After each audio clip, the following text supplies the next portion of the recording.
ಬರುತ್ತೆ.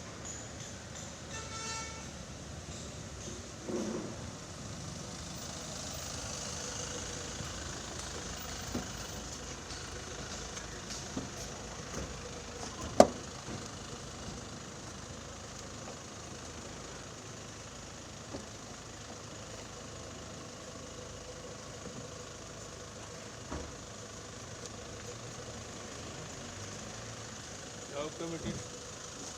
Public accounts committee, finance committee ನಾಳೆ ಬರೀ ಮೀಟಿಂಗ್.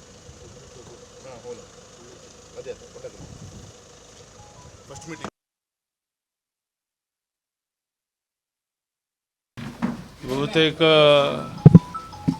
ಮುಖ್ಯಮಂತ್ರಿ ಸಿದ್ದರಾಮಯ್ಯನವರು ನಾಳೆ ತೀರ್ಪು ಬಂದ ನಂತರ ರಾಜೀನಾಮೆ ಕೊಡುವಂಥ ಪರಿಸ್ಥಿತಿ 100ಕ್ಕೆ 100 ಬರುತ್ತೆ.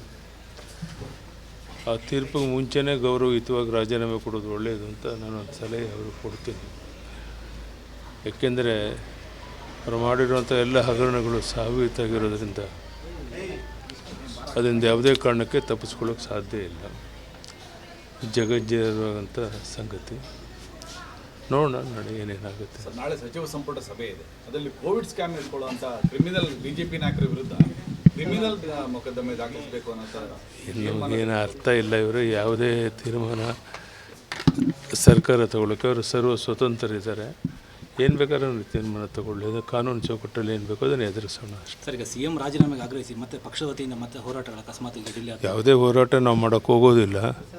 ಈಗಾಗಲೇ ಒಂದು ರೀತಿ ಅಂತಿಮ ಹಂತಕ್ಕೆ ಬಂದಿರೋದ್ರಿಂದ ಸಹಜವಾಗಿ ಅವರು ರಾಜೀನಾಮೆ ಕೊಡುವಂಥ ಪರಿಸ್ಥಿತಿ ಬರುತ್ತೆ ಅನ್ನುವಂಥದ್ದು ಎಲ್ಲರ ಅಭಿಪ್ರಾಯ. ಈಗ ಮತ್ತೆ ಹೊಸದಾಗಿ ಬೇರೆ ಒಂದಷ್ಟು ಜನಕ್ಕೆ ಪ್ರಾಸಿಕ್ಯೂಷನ್, ಮತ್ತೆ ರಾಜ್ಯಪಾಲರು ಮತ್ತೊಂದಷ್ಟು ಜನ ಸಚಿವರಿಗೆ ಸಂಬಂಧಪಟ್ಟಂತೆ ಪ್ರಾಸಿಕ್ಯೂಷನ್ ಎಲ್ಲ ನೋಟಿಸ್ ಕೊಟ್ಟಿದ್ದಾರೆ. ಏನೇನು ಮಾಡ್ತಾರೆ ನೋಡೋಣ. ರಾಜ್ಯಪಾಲರಿಗೆ ಬಿಟ್ಟು ನಾನು ಹೆಂಗೆ ಊಹೆ ಮಾಡೋಕ್ಕಾಗೋದು. ಧನ್ಯವಾದ, ನಮಸ್ಕಾರ.